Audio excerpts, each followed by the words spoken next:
Dan di siang ini akan dibawakan oleh Ustadz Sarwat. Kemudian tak lupa kita sampaikan sholawat dan salam untuk Nabi kita Muhammad Sallallahu Alaihi Wasallam. Semoga nanti di yaumil akhir kita mendapatkan syafaat dari beliau. Amin ya rabbal alamin. Sesuai dengan yang sudah kita sampaikan sebelumnya, bahwa tema hari ini adalah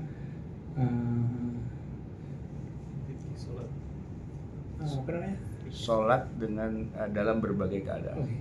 Sholat dengan berbagai dalil. Oke, untuk Keadaan. selanjutnya Gak apa-apa, biarin. untuk selanjutnya saya silakan ke Ustaz Sarwat, silakan. Waktu dan tempat silakan. Assalamualaikum warahmatullahi wabarakatuh. Bismillah, alhamdulillah, wassalatu wassalamu ala rasulillah, amma ba'du. Jamaah yang dirahmati Allah, tema yang akan kita bahas hari ini secara umumnya adalah tentang sholat. Tetapi kita tidak membahas sholat dari dasar, karena kan ya kita udah tahu lah sholat itu kayak apa, bagaimana. Hanya saja yang akan kita bahas lebih kepada kasus-kasus ya. Dalam hal ini kita kan sudah sepakat bahwa sholat itu bagian dari rukun Islam. Orang yang tidak sholat ya boleh dibilang dia kehilangan lah identitas keislamannya. Yang pertama kali akan ditanya, kita pertanggungjawabkan di akhirat itu juga sholat. Maksudnya sholat di sini tentu adalah sholat yang 5 waktu.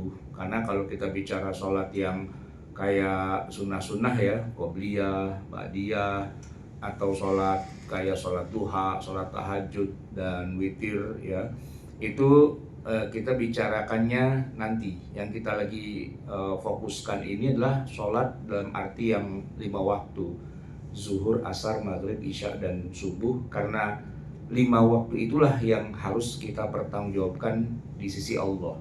Itulah ibadah yang kita tuh punya istilahnya kontrak selama hidup gitu. Kontrak selama hidup ya sebenarnya sih nggak selama hidup juga, karena mulainya kan sejak baligh gitu ya, sampai kita menghadap Allah seharinya 5 waktu begitu.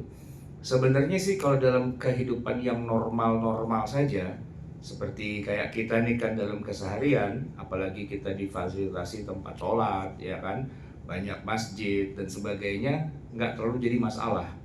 Cuma memang kadang-kadang dalam dinamika hidup itu kan ada saja hal-hal yang membuat kita jadi terhalang dari melakukan ibadah sholat. Ini yang mau kita bicarakan. Maka judulnya adalah tadi sholat dalam berbagai keadaan, bukan dari berbagai dalil. Nggak apa-apa sih, sholat dalam berbagai keadaan gitu poinnya Pak. Jadi kita bicara dulu tentang masalah tempat dulu ya, masalah tempat.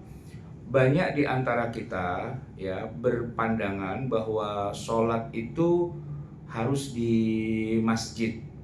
Itu tidak salah secara 100%, karena memang yang afdol yang dilakukan oleh Nabi setiap hari kan memang sholatnya di masjid berjamaah bersama imam 5 waktu lah begitu kan. Sampai-sampai ada ungkapan, kalau kamu dengar suara panggilan sholat maka tinggalkan semuanya, karena inilah waktunya kita berkomunikasi, bermunajah, dan berbicara langsung dengan Allah begitu kan. Ini kalau kita bicara secara ya katakanlah secara moralnya begitu, standar moralnya.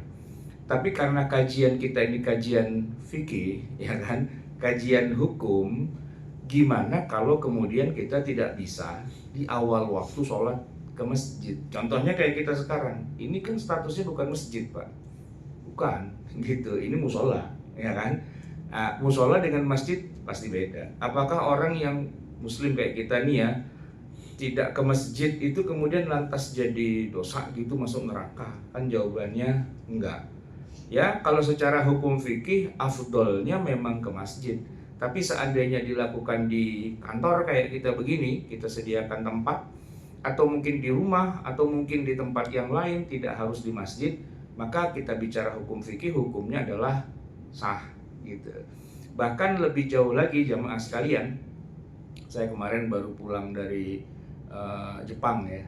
Nah itu problem masalah tempat sholat itu langsung berasa itu, langsung menyala itu urusannya. Kenapa? Ya pertama nggak ada masjid di sana, ya kan? Nah sehingga mau nggak mau kita kalau mau sholat di tempat umum ya, kalau di rumah ya kan rumah kita nggak ada masalah. Tapi di tempat kerja misalnya, di jalan, di tempat publik dan sebagainya, nah itu jadi masalah.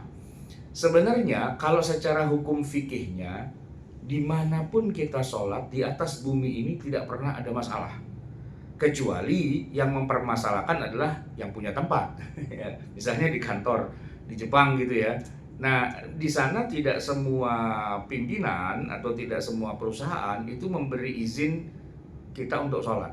Wabil khusus kalau sholatnya kayak kita begini Pak, minta ruangan berjamaah rame-rame. Agak susah itu Pak, agak susah. Tapi, nah begini, disinilah fungsi dari kita belajar ilmu fikih. Ternyata kan sholat memang tidak harus berjamaah, tidak harus di ruangan khusus, tidak harus di sebuah katakanlah kapal gitu ya, di sebuah tempat yang dikhususkan untuk sholat itu enggak. Justru dalam Islam tuh sholat bisa dilakukan di mana saja. Dan buat kita nih orang Indonesia, sholat di mana saja tuh rasanya masih agak risih Pak, ya, masih agak risih. Tapi kalau saya perhatikan ya beberapa saudara-saudara kita Muslim di Timur Tengah misalnya, kemarin saya lagi makan sore Pak di Setiabudi, gedung Setiabudi itu, Mall Setiabudi One ya. Lagi makan kan maghrib gitu ya. Di dekat saya tuh saya lihat kayaknya ini orang Arab nih, orang mana lah gitu, Lebanon atau mana gitu kan. Dia tuh enak aja Pak, meja digeser dikit langsung dia aja sholat begitu, di situ juga gitu ya, nggak ribut kayak kita. Musola di mana ya musola? Buat kita tuh kadang-kadang ya agak freak gitu, sholat kalau nggak di musola kayaknya nggak sah gitu atau nggak afdol gitu. Dan saya aja ngeliatin dia tuh asik banget dia sholat begitu ya, praktis banget. Dia nggak nanya ke yang punya restoran, musola di mana ya Mbak? Kan kalau saya gitu kan, udah maghrib nih, sholat nanya, musola di mana ya? Dia nggak nanya sama sekali.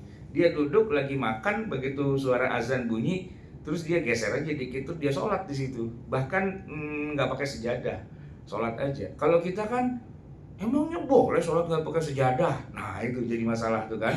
Emangnya boleh sholat pakai sepatu? Dia nggak lepas sepatu, ya kan? Saya nggak tahu masalah wudhunya, kayaknya sih dia jaga wudhu lah gitu ya. Tapi dia sholat aja di situ, ya kan? Bahkan nggak pakai nanya kiblat kemana. Dan dalam pandangan saya kiblatnya salah gitu kan. Dengan sepede itu dia melakukannya. Dan ya nampaknya buat sebagian kaum muslimin sholat di mana saja kapan saja itu nggak satu halangan gitu. Nah gimana secara hukum fikihnya? Ya memang tidak jadi halangan. Cuman yang jadi halangan justru halangan sosialnya.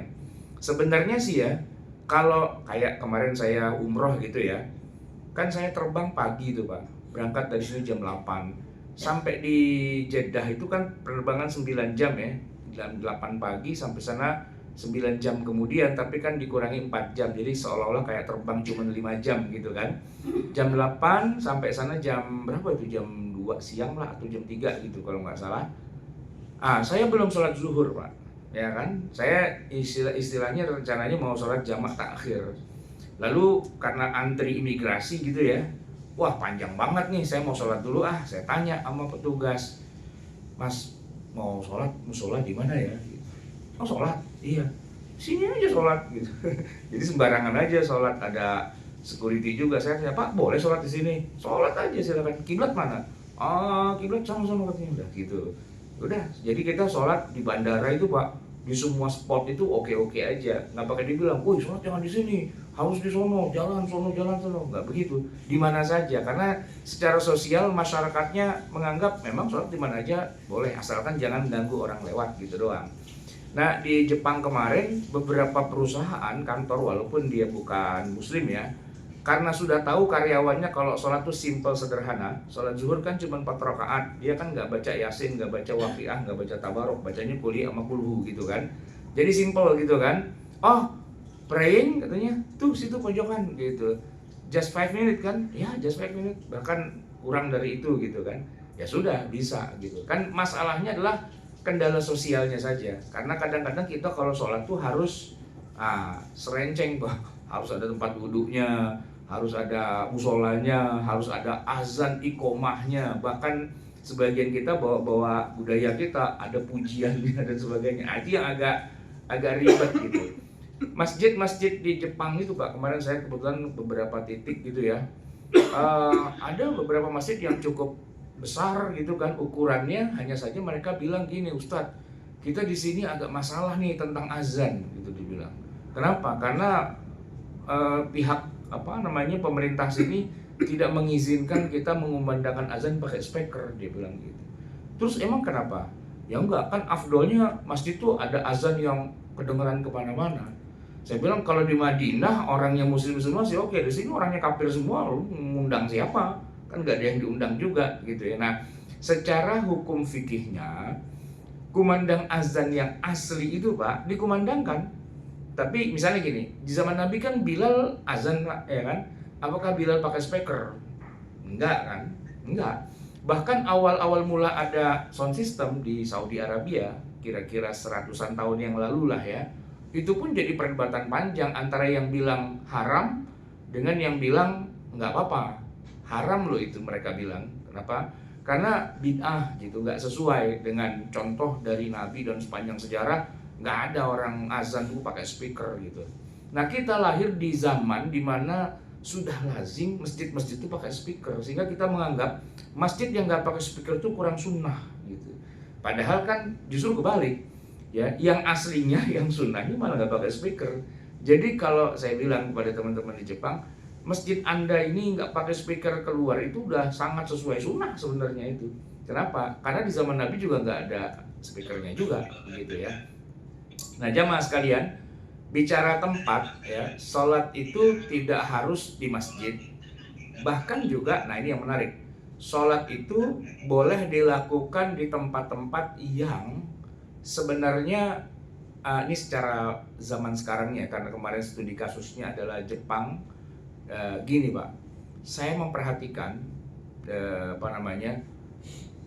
kamar mandi ya, yang mereka bikin konsepnya memang kamar mandi yang beda banget sama konsepnya kita. Di kita kan kamar mandi itu cenderung campur ya, antara najis gitu ya dengan lantai dengan air tuh. Kamar mandi kita model kamar mandi basah. Tapi di beberapa negara termasuk kayak di Jepang itu Pak, mereka membedakan antara tempat mandi dengan kloset. Itu dua ruangan yang berbeda. Nah, klosetnya itu Pak, tempat buang airnya itu juga unik. Kenapa? Karena hampir semuanya itu pakai konsep bukan jongkok tapi duduk, sama ceboknya itu Pak, itu dia nyebokin kita sendiri gitu.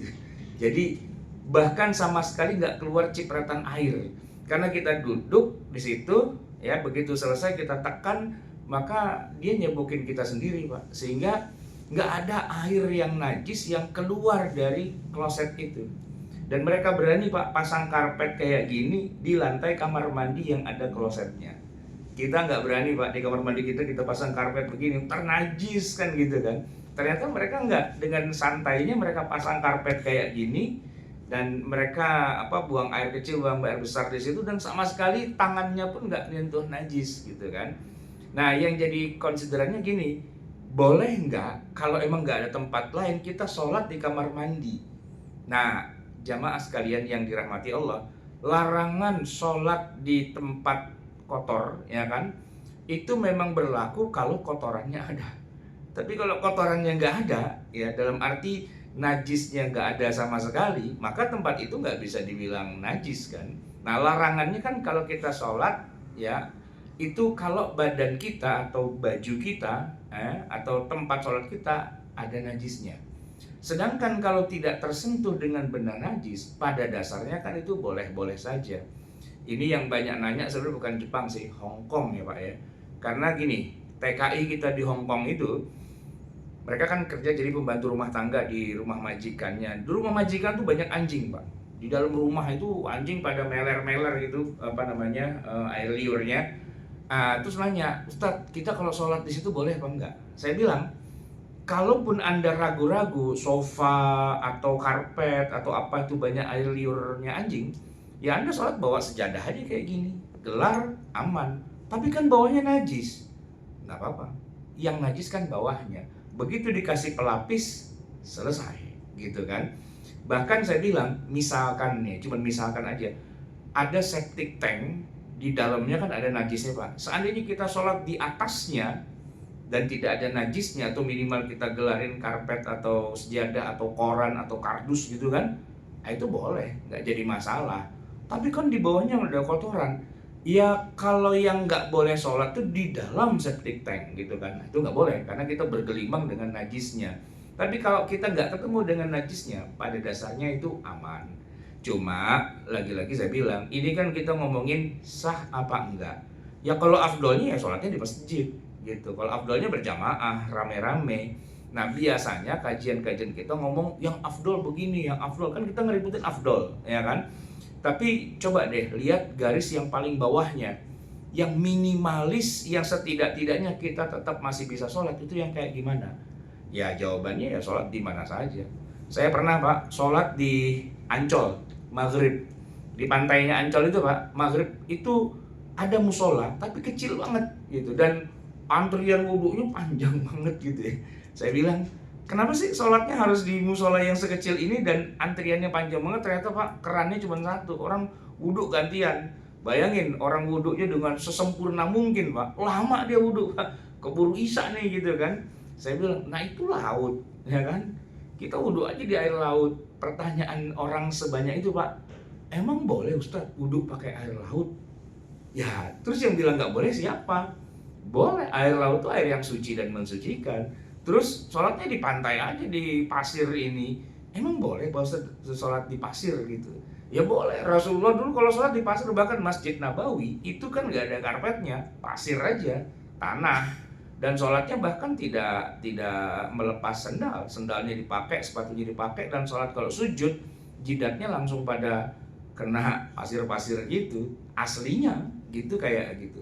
Nah oleh karena itu kalau kita bicara tentang tempat sholat, maka pada dasarnya asalkan dia bukan najis dan bukan tempat yang diharamkan untuk sholat, seperti di atas kuburan, nah itu nggak boleh. Di benda yang najis, nah itu nggak boleh. Nah, itu silahkan aja sholat. Tinggal satu pertanyaan Pak, boleh nggak sholat di dalam rumah ibadah agama lain? Nah ini menarik nih Pak. Gini jamaah, ada salah satu mahasiswa saya, dia dapat beasiswa ke Australia. Di kampusnya yang baru itu dia agak kesulitan untuk sholat karena nggak boleh sholat sembarangan. Terus diizinkan sholat di sebuah ruangan yang itu katanya kapel. Ya jadi beberapa agama disitulah. Jadi semacam kayak tempat yang ya mau agama Hindu, Buddha, Kristen apa semua tempatnya di situ. Nah yang jadi masalah bukan apa-apa. Dia tanya gini, Pak, dia fotoin ya. Pak Ustadz, ini ada patung Yesusnya nih di sini. Ada patung Yesusnya, ada salibnya. Boleh nggak saya sholat di depan saya ada Yesus katanya gitu. Ada patung gitu kan. Terus saya bilang aja, ingat gak dulu waktu Nabi Muhammad SAW itu baru pertama kali terima wahyu dan beliau sholat di depan Ka'bah, kan masih banyak patungnya kan. Saya tanya, patung Yesusnya berapa biji di situ? Satu doang sih Pak Ustadz. Nah, Nabi Muhammad waktu sholat di depan Ka'bah, patungnya, bukan Yesus sih ya, berhalanya berapa? 360. Banyakan mana? Ya banyakan Nabi Muhammad. Tapi beliau sholat kan? Sholat. It's okay. Nggak ada masalah. Sholat di tempat ibadahnya orang kafir itu nggak masalah. Nabi sholat di Masjidil Haram, di depan Ka'bah, di mana selama 13 tahun ya Ka'bah itu masih diliputi dengan berhala-berhala. It's okay aja. Cuma ada syaratnya. Apa? Kalau orang-orang musyrikin Mekah itu lagi menyembah berhala-berhalanya, atau mereka lagi tawafnya kan bersiul-siul, bertepuk-tepuk sambil telanjang bulat dan sebagainya, Nabi nggak ikutan. Nanti kalau udah pada bubar, udah nggak ada orangnya, baru Nabi sholat. Artinya kalau di gereja itu mereka lagi kebaktian, lagi apa istilahnya, misah ya. Nah Anda misah aja gitu, mereka misah, Anda misah gitu, jangan misuh gitu. Ya gantian aja gitu kan, nggak apa-apa, it's okay. Itu bicara tentang tempat. Nah kemudian sholat di berbagai keadaan tuh ngomongin tentang waktu. Memang sih ya aslinya sholat itu Allah tentukan sudah ada waktu-waktunya, ya kan? Inna sholata kanat 'alal mu'minina kitaban mauquta. Allah sudah menetapkan sholat itu dalam waktu-waktunya. Nah, yang menarik jamaah sekalian, selama ini kita selalu bicara tentang waktu yang paling afdol. Ya, kalau bicara waktu yang paling afdol maka di awal waktu pastinya. Sepakat itu, nggak ada masalah. Nah, cuma begini Pak, sholat yang Allah tetapkan waktunya itu ternyata unik. Dia ada waktu awal, ada waktu tengah, dan ada waktu akhir, dan ada batas akhir waktu. Misalnya kita nih Pak, waktu zuhur ya. Tadi begitu teng 12:42 langsung azan. Kenapa langsung azan? Ya karena paling bagus sholat di awal waktu gitu kan. Tapi seandainya ada di antara kita yang sholatnya nggak pas masuk waktu zuhur, ya kan, sholatnya nanti jam 1, jam 2 gitu misalnya, boleh apa enggak? Sah apa enggak? Ya jawabannya boleh dan sah gitu. Hanya tinggal grade-nya kan turun. Dari yang harusnya dapat 27 derajat menjadi ya turunlah gitu kan, terdegradasi gitu. Bahkan sholat yang sudah hampir mentok habis waktunya, kalau bicara sahnya tetap sah. Misalnya sekarang asar jam berapa nih Pak? 3 kurang seperempat ya?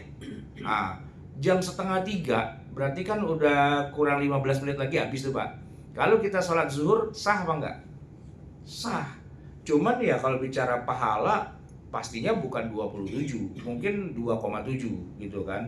Turun 1 digit lah paling enggak gitu kan. Tapi bicara sahnya sah, belum dosa, belum masuk neraka.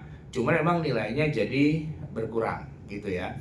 Nah, oleh karena itulah maka sebenarnya untuk bicara waktunya tuh untuk sholat sangat luas. Dari zuhur ke asar itu tidak ada jeda. Maksudnya habisnya waktu zuhur berarti dengan masuknya waktu asar.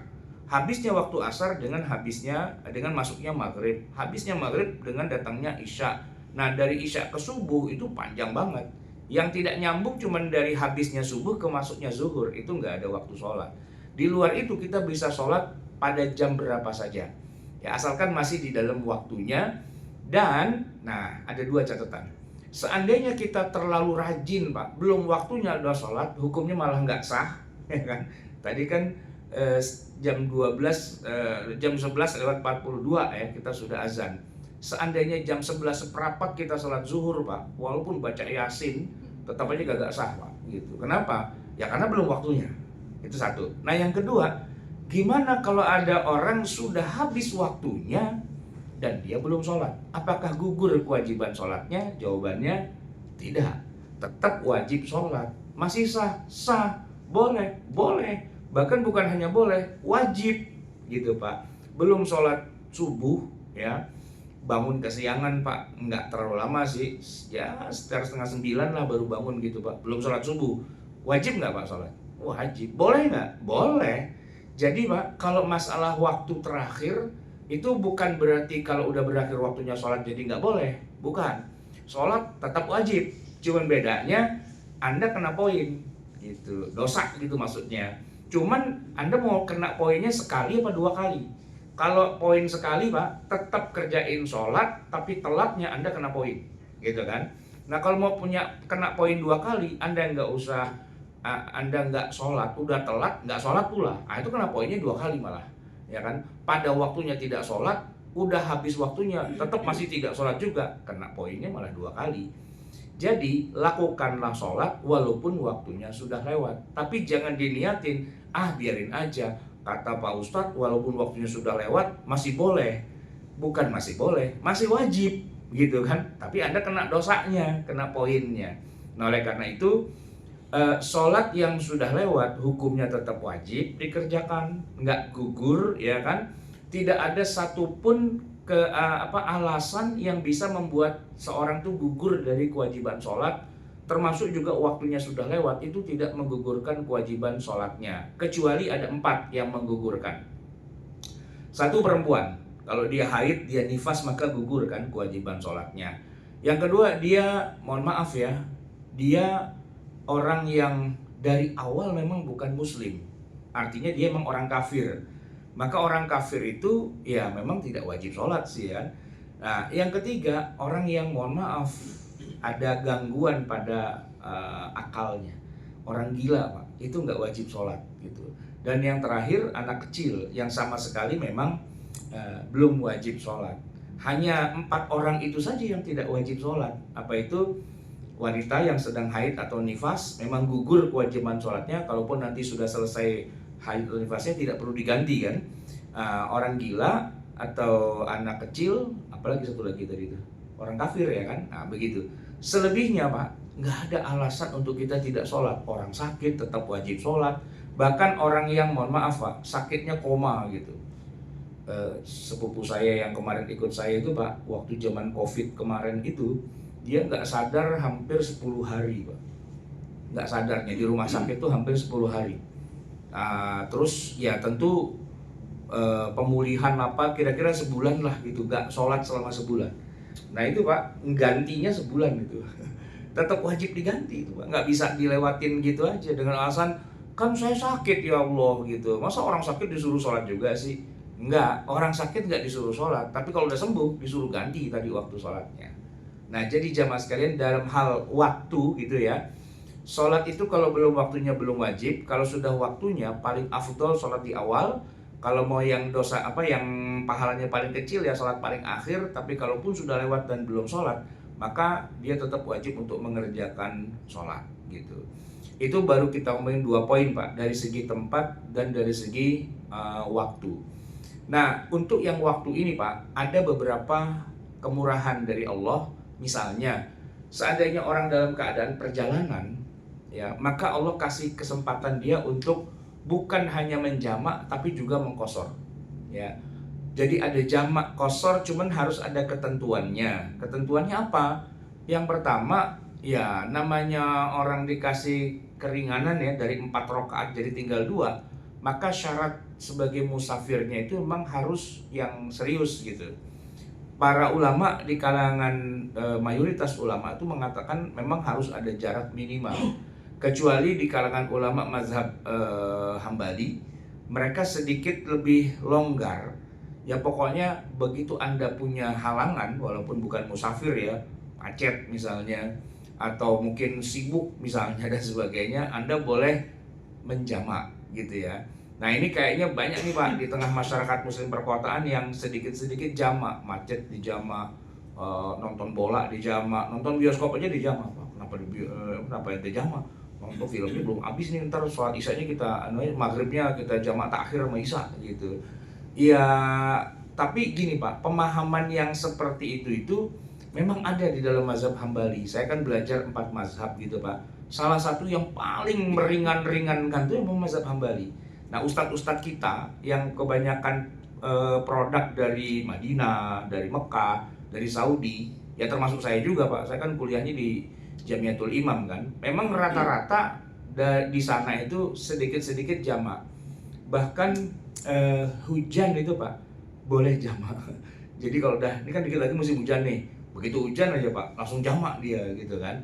Tapi itu pendapat yang sebenarnya, walaupun ada gitu ya, itu tidak mayoritas. Kalau di kalangan madhab Syafi'i, Hanafi, dan Maliki, mereka agak kekeh dalam masalah syarat. Tidak boleh sholat itu digeser-geser waktunya seenaknya, tidak sefleksibel Hanbali gitu ya. Karena dalilnya tadi, inna sholata kanat 'alal mu'minina kitaban mauquta. Ya, sholat itu waktunya sudah ditentukan, sehingga kita nggak bisa dengan mudah menggesernya kecuali ada nas yang sharih yang ada di dalam Al-Quran atau dalam hadis yang menyebutkan Nabi melakukannya. Nah, yang disepakati oleh seluruh ulama bahwa Nabi itu menjamak atau mengqashar itu cuma satu Pak, yaitu haji, ketika Nabi haji. Nah dalam peristiwa haji itu memang kan yang nonton orang ratusan ribu kan. Mereka semua sepakat ya kita sholat zuhur sama asar kita jamak, maghrib sama isya kita jamak. Jadi sholat jamak dalam rangka orang haji itu Pak ya, itu para ulama menjadikan itu dasarnya. Adapun Nabi katanya pernah menjamak walaupun cuma 3 mil, itu khilafiyah.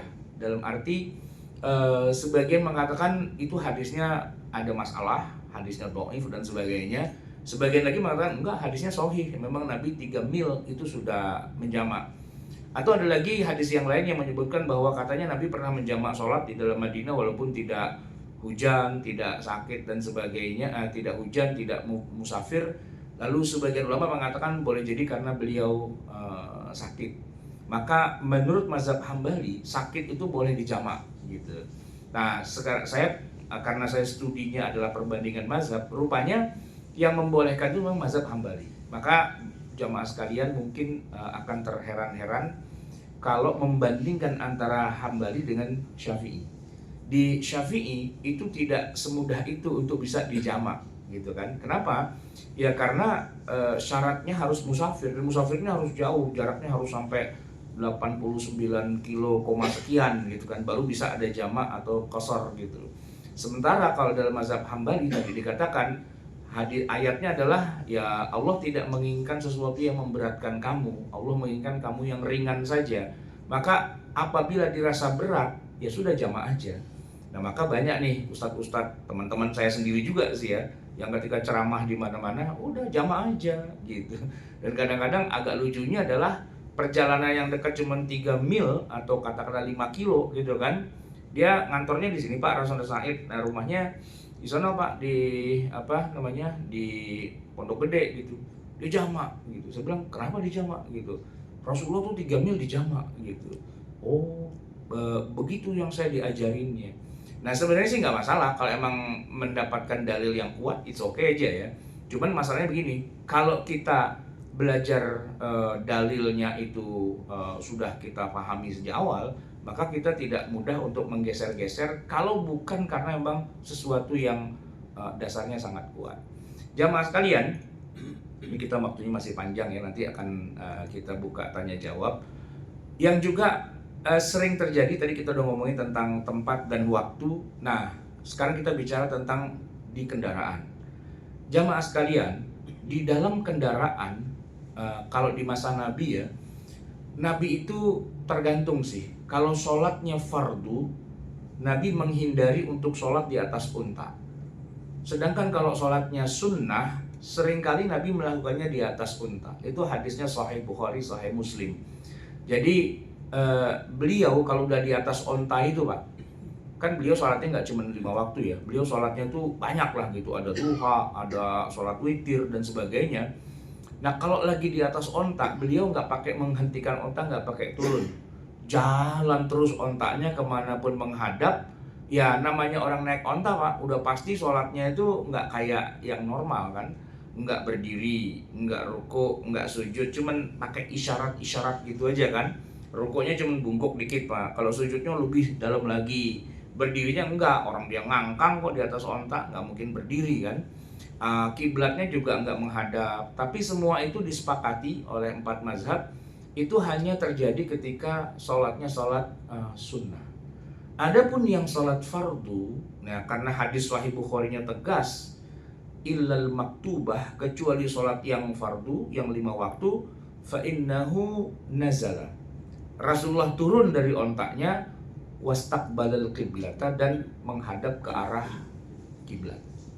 Nah jamaah sekalian, kesepakatan ulama yang satu ini Pak, tentang Nabi kalau sholat fardu turun, itu sepanjang 14 abad nggak pernah jadi masalah. Karena sepanjang 14 abad itu, umat manusia kalau bepergian memang naik onta, ya kan, dan kalau itu turun. Cuman begitu ditemukan pesawat terbang, ya kan, ditemukan kereta api dan sebagainya, muncul masalah. Karena kendaraan-kendaraan ini Pak nggak bisa dengan enaknya main mendarat sembarangan gitu kan. Nah tetapi karena ada ya jamak dan qasar, itu lumayan lah. Kemarin tuh Pak saya berangkat ke ke Jepang itu ya, saya terbang pagi ya, kira-kira jam 6 lah gitu atau jam 7 gitu kan terbangnya. Nah sampai sana karena dia lebih cepat 2 jam dari kita Pak, penerbangan 7 jam jadi kayak 9 jam gitu kan.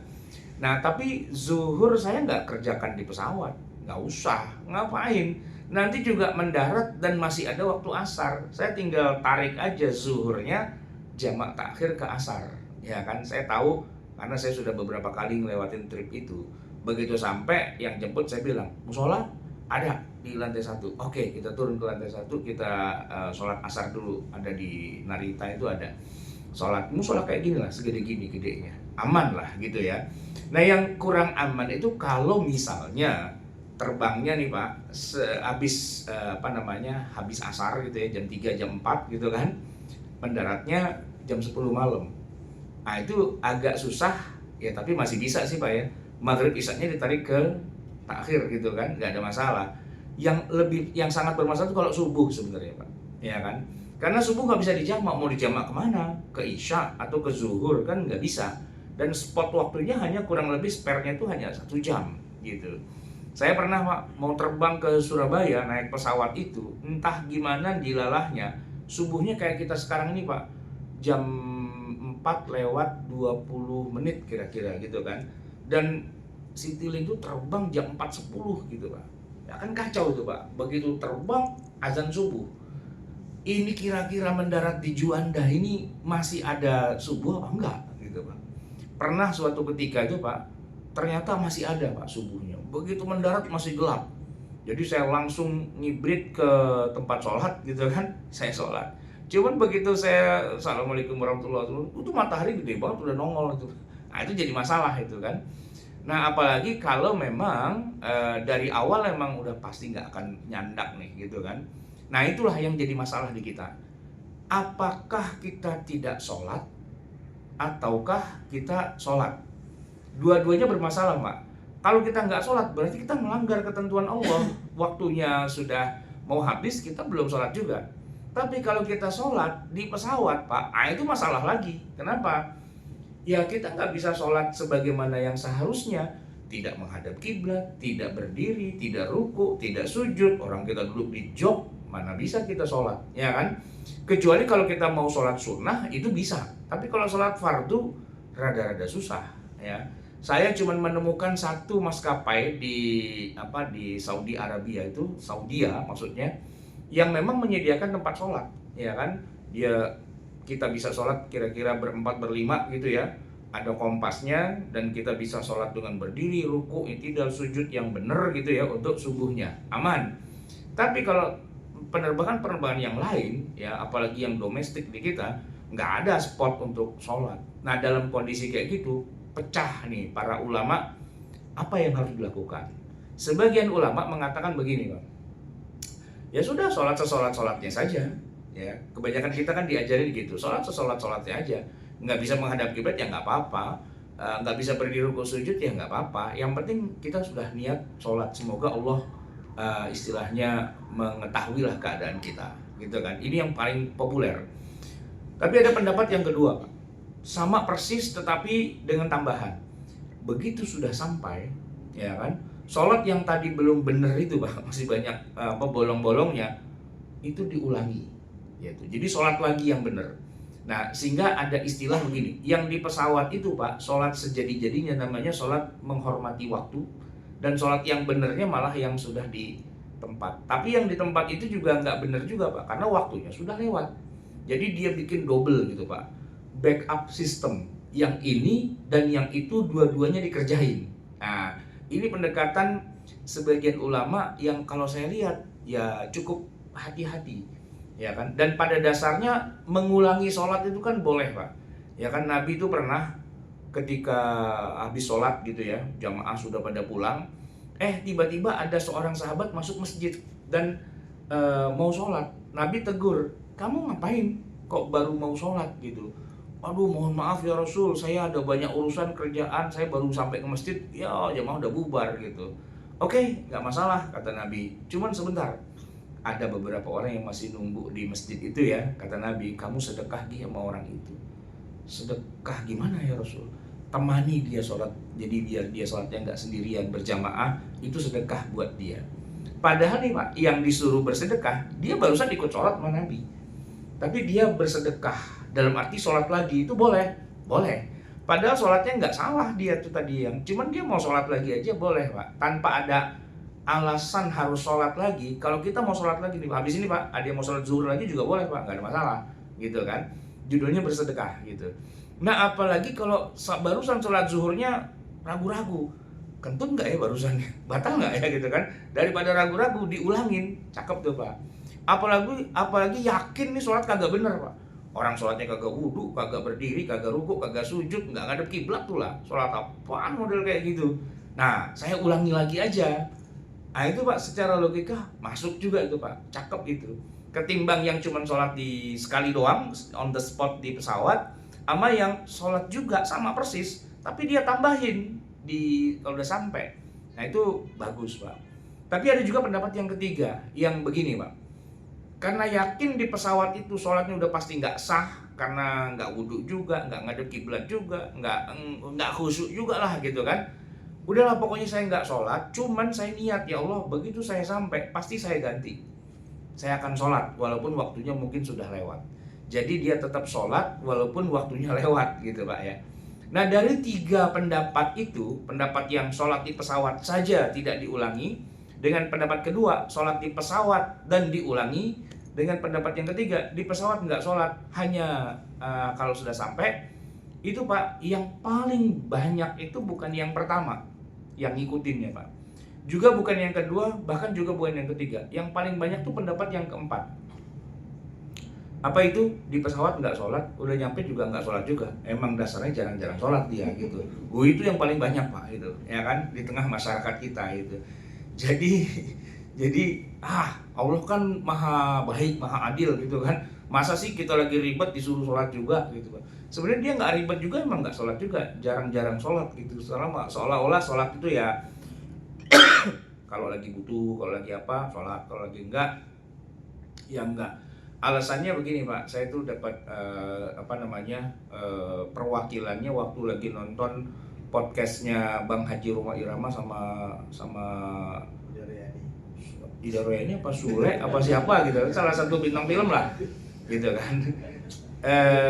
Kalau nggak salah Sule apa Komeng gitu ya, walau alam kan Sule kayaknya sih, saya lupa itu. Jadi bilang gini, gimana sholat lengkap nih. Ya begitu deh Bang Haji, namanya kita orang sibuk ya kan, ya kadang-kadang ada juga sih bolong-bolongnya, dia bilang gitu. Tapi kan saya kan banyak sedekah Pak Haji, ya semoga bisa ketambel sama sedekah. Wah di situ Bang Haji Roma Irama ngomel, nggak bisa, sholat nggak bisa diganti pakai sedekah.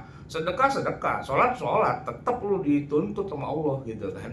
Di situ saya bilang, wah keren juga nih Bang Haji nih, ya kan, ngerti dia urusan begitu. Jadi sholat nggak bisa Pak main tinggal aja terus dibilang saya banyakin sedekah. Enggak, karena memang bukan konsepnya, nggak begitu. Konsepnya sholat ya harus dikerjain, sedekah banyakin pastinya. Jangan saya kagak usah sholat, saya sedekah aja yang banyak. Nah itu jadi masalah tuh urusannya di situ. Baik jamaah sekalian, kita masih punya beberapa menit waktu lagi. Saya akan kembalikan pada pimpinan acara untuk memimpin tanya jawab dan diskusi. Silakan. Oke. Oh, silakan.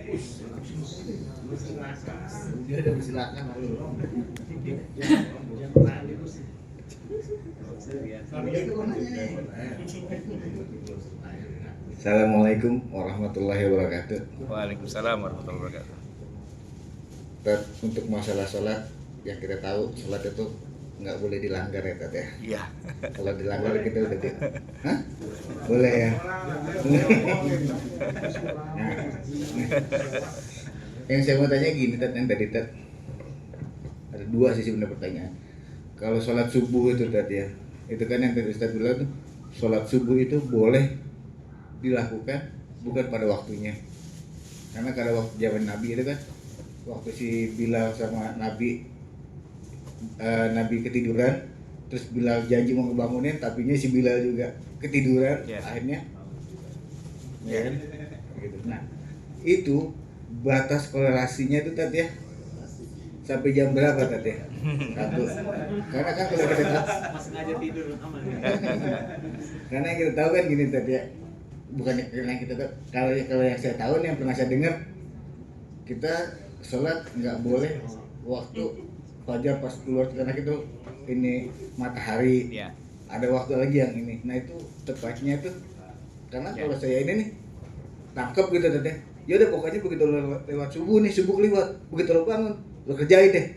Ntar kalau kebangunannya jam 11 kayak misalnya kita habis ini bagaimana? Iya. Gitu. Oke, terima kasih Tat. Iya. Jadi gini, Assalamualaikum warahmatullahi wabarakatuh. Pertanyaannya mungkin saya edit sedikit ya, karena tadi ngutip dari saya, kata Pak Ustadz, sholat subuh kalau udah lewat boleh gitu kan? Ya saya edit Pak, bukan boleh, wajib. Ya kita belum sholat subuh ya, waktunya sudah habis. Boleh nggak sholat? bukan boleh nggak sholat, wajib sholat, tetap wajib. Nah kalau ditanya wajibnya sampai kapan? Ya sampai kita meninggal, tetap dituntut sama Allah gitu, tetap wajib. Nah tapi dosa gitu. Tinggal dosanya mau 2 apa mau 1. Kalau dosanya mau 1, Anda sholat dan Anda masih punya dosa gara-gara kelewat, itu dosanya. Nah tapi kalau Anda udah kelewat juga nggak sholat juga, dosanya jadi 2 gitu. Tapi kalau tadi dibilang kalau misalnya gini, kata Ustadz nggak boleh sholat kalau udah lewat waktunya, berarti saya nggak sholat aja, katanya nggak boleh gitu kan. Nah itu malah 2 dosanya. Jadi pertanyaannya diedit, bukan boleh nggak sholat kalau waktunya udah lewat, bukan. Masih wajib nggak sholat kalau waktunya sudah lewat? Bukan, Masih. Sholat waktunya tadi kan bilang. Iya. Kalau begitu kita sholat, kan ada sholat kalau kita pagi itu dulu Iya. sholat 2 itu kan berarti kan jam berapa sampai jam Iya. berapa. Begitu matahari terbit, itu kan itu dalam sholat. Iya. Karena kan kita Iya. nanti mau pilihan Iya. matahari. Nah, maksud saya itu waktunya itu batasnya subuh emang wajib. Iya. Karena sampai Ustaz bilang juga kan, Iya. kalau sholat itu nggak bisa tergantikan, boleh digantikan, Iya. itu wajib. Iya. Gitu kan. Wajib dari batas subuh bisa subuhnya itu jam 4, 30, ya terus kita kebang nanti di jam 7 atau jam 5, jam 6 itu matahari itu udah mulai itu tadi, Iya. nanti juga udah mulai. Nah itu batasnya masih itu sampai jam berapa? Nah kalau kita lewat maksudnya jam 11, kita udah sholat duha, jam 10 setengah jam 11 kita udah masuk sholat duha. Waktunya duha. Kalau udah duha berarti nggak boleh sholat subuh gitu maksudnya? Nah bukan, ini batasnya subuhnya itu tuh apa emang panjang sampai jam segitu. Kalaupun gitu yang Ustaz bilang wajib sholat itu kita terusin gitu ya. Kalau kita seandainya dapat dua dosa gitu ya tadi, terus yang dapat apa? Ya, jadi gini, saya urutin lagi ya biar nggak recok ya. Kan gini, ini kan misalnya ya, bangun kesiangan. Jam berapa nih maunya? Jam 11? Ya, jam berapa kira-kira? Bangun setengah 7 ya. Nah, boleh nggak sholat pada jam setengah 7? Sholat subuh nih? Boleh. Boleh. Kenapa jadi nggak boleh? Apa yang menyebabkan jadi nggak boleh? Nah, ada matahari lagi terbit. Oke. Kalau pas matahari sedang melakukan proses terbit, nongol dari tidak ada menjadi ada sampai buletan, memang itu waktu yang makruh. Makruh, bukan haram ya, makruh. Nah kalau makruh itu kalau memang nggak ada sebabnya, sebaiknya jangan sholat pada saat matahari lagi proses terbit, karena dimakruhkan, gitu. Nah tungguin barang sebentar sampai matahari benar-benar udah bulat tuh, ya kan? Nah kalau udah begitu kan berarti sudah waktu syuruk ya, sudah waktu duha. Boleh nggak sholat subuh? Ya boleh. Bahkan bukan hanya boleh, ya wajib, gitu. Jadi waktu syuruk atau waktu duha itu bukan menghalangi bolehnya sholat subuh, enggak. Ya silakan kalau mau sholat duha, tapi sebaiknya Anda sholat subuh dulu. Kenapa jadi nguber-nguber duha sementara subuhnya belum dikerjain? Nah jadi kira-kira begini, bangun pas misalnya matahari lagi proses terbit kan, lagi terbit nih, daripada terkena makruhnya, tungguin dah barang 5 menit, 10 menit gitu Pak. Setelah itu kita sholat, bagus gitu. Itu yang dilakukan oleh Nabi ketika beliau dan para sahabat kesiangan, pas matahari terbit itu kan. Nah beliau tunda sebentar. Kenapa? Karena matahari lagi terbit nih. Begitu udah terang, ya udah sholat. Tapi bukan berarti haram ya kalau pas lagi terbit matahari itu. Ibarat kata kita bangunnya kesiangan, ya Allah kesiangan gitu kan. Masa kita keluar dulu, udah terbit belum tuh dia gitu kan, nggak harus kan. Ya udah kita sholat aja. Bahwa kita lagi sholat ternyata matahari terbit, itu urusan matahari dengan Tuhannya. Kita mah yang penting udah kita bangun ya kita sholat gitu kan. Kagak ada urusan dia terbit apa enggak gitu kan. Intinya begitu. Nah kalau pertanyaannya boleh nggak sholat? Boleh. Bahkan saya ingin mengatakan bukan hanya boleh, ya tetap wajib. Kalau ditanya sampai kapan kewajibannya, ya sampai seterusnya.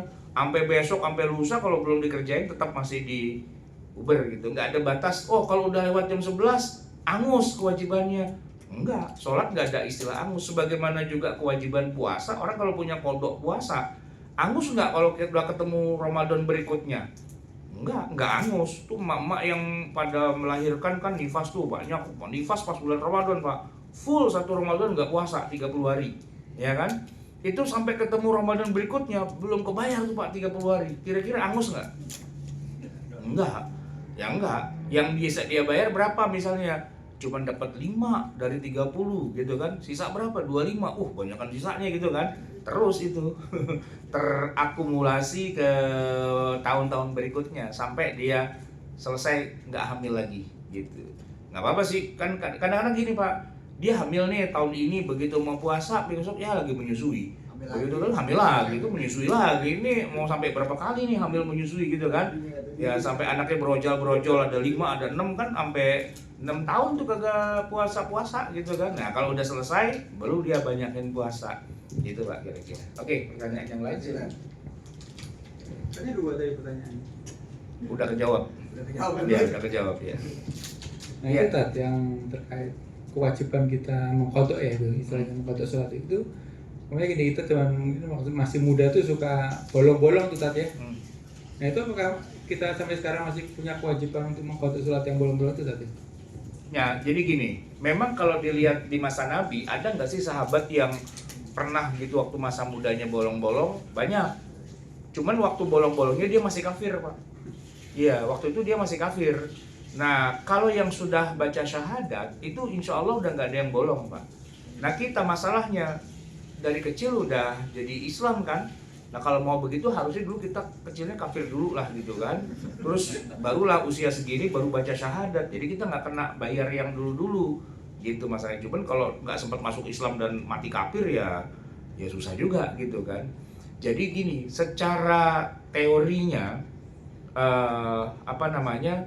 karena tidak ada sesuatu yang menggugurkan kewajiban sholat, ya maka otomatis kewajibannya itu tetap masih berlaku.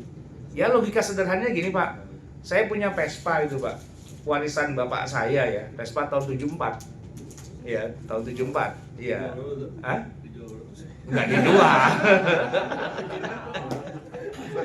Enggak dijual. Nah, ya tadinya banyak yang nawar kayak gitu sih gitu kan. Cuman ketika tahu harganya jadi mahal, jadi ipar saya tuh nawar 50 juta gitu. Malah 50 juta dia bilang. Wah, berarti mahal kan? Saya searching sih mahal gitu.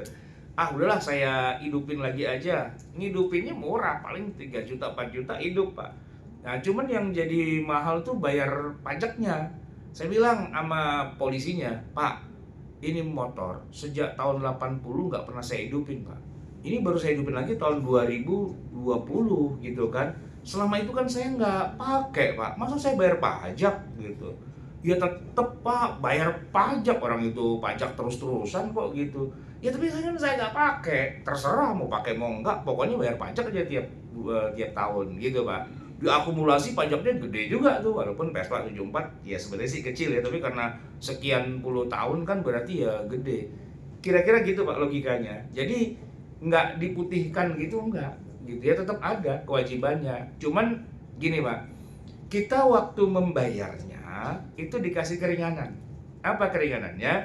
Boleh cicil, ya kan? Yang kedua, nyicilnya juga nggak harus yang sholat yang ribet, sholatnya yang ringan-ringan aja Pak. Kayak orang sholat qobliyah, ba'diyah kan tuh ringan gitu kan. Kayak sholat tahiyatul masjid kan ringan. Ya udah, sholat seringan-ringannya aja, bacanya kuliah, bacanya kulhu gitu kan. Yang penting jumlah utang sama yang dibayar itu klop, selesai. Dan tidak ada lagi aturan kayak kalau isya harus waktu isya, subuh harus waktu subuh, itu sudah nggak berlaku. Jadi kita bebas, mau kapan aja pas kita lagi senggang kita bayar. Nasihat saya sih kalau bisa cepetan dibayar sebelum Israel keburu datang. Soalnya kalau utang masih banyak, Israel bilang nyok, ya ribet jadi urusannya gitu kan. Kalau bayar aja lah gitu. Nah, yang paling enak tuh kalau kita lagi itu Pak, lagi itikaf gitu kan, atau lagi istirahat di masjid, daripada kita cuman kagak ngapa-ngapain, kita sholat aja gitu kan. Itikaf kan kadang-kadang suka baca Quran ngantuk, dengerin ustadz ceramah males gitu kan. Udah sholat aja yang banyak. Paling teman kita bilang, luar biasa nih orang dapat hidayah, sholat mulu. Padahal dalam hati kita, gua lagi bayar utang woy gitu kan. Itu sebenarnya. Kan kita maaf dari sudut pusing. Nah, Masih ada 15 menit kan? Itu ibu-ibu ada yang nanya. Ya, Bu.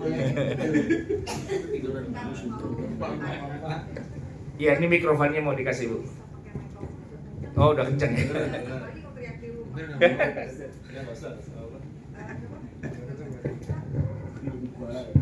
Samperin ya nggak apa-apa sih. Assalamualaikum warahmatullahi wabarakatuh. Waalaikumsalam. Saya mau bertanya, tadi kan sempat disampaikan bahwa tidak ada satupun yang bisa menggantikan kewajiban kita untuk melakukan sholat. Iya. Termasuk buat kami wanita adalah untuk haid. Nah, maksudnya kayak ada saya pernah baca bahwa begitu haid hari pertama ya Kak, begitu kita mendapatkan posisi kita haid, terus kemudian itu sudah masuk sholat, waktu sholat. Artinya sebenarnya kita diwajibkan untuk mengganti waktu sholat itu, betul?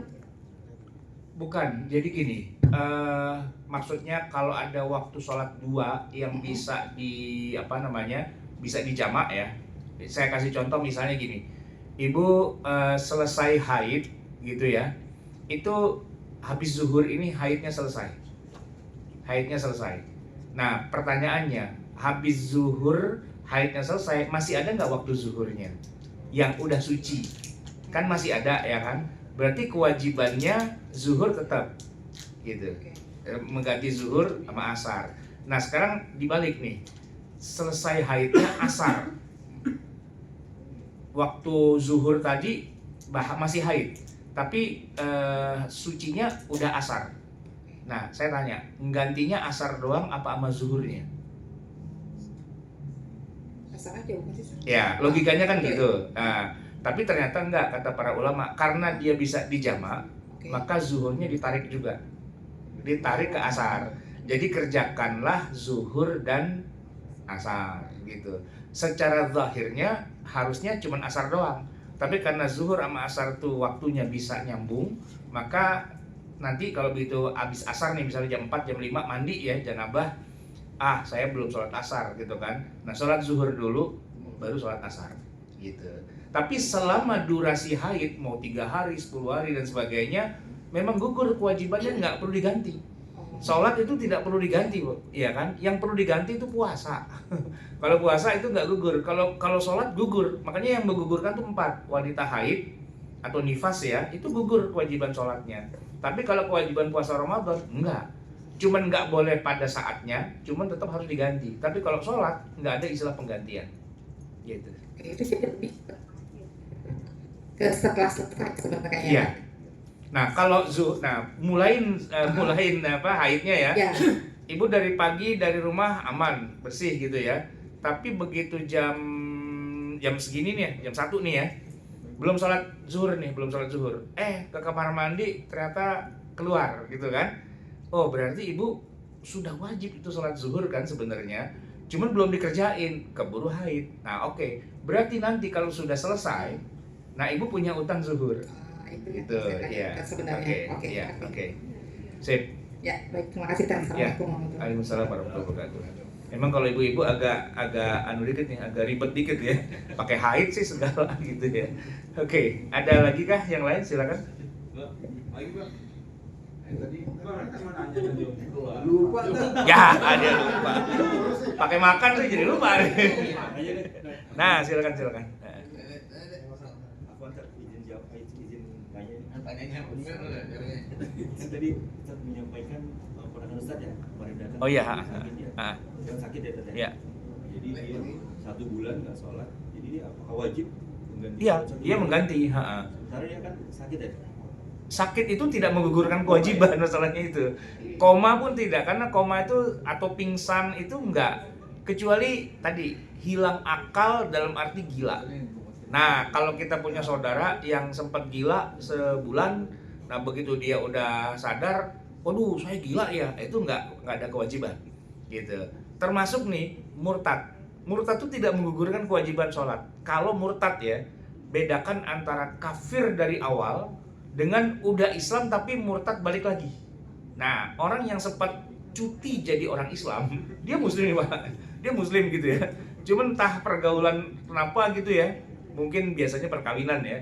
Nikah gitu sama orang lain, terus yang bukan agama Islam gitu kan. Terus selama pernikahan tuh dia jadi nggak sholat gitu, kebawa lah ke agama lain.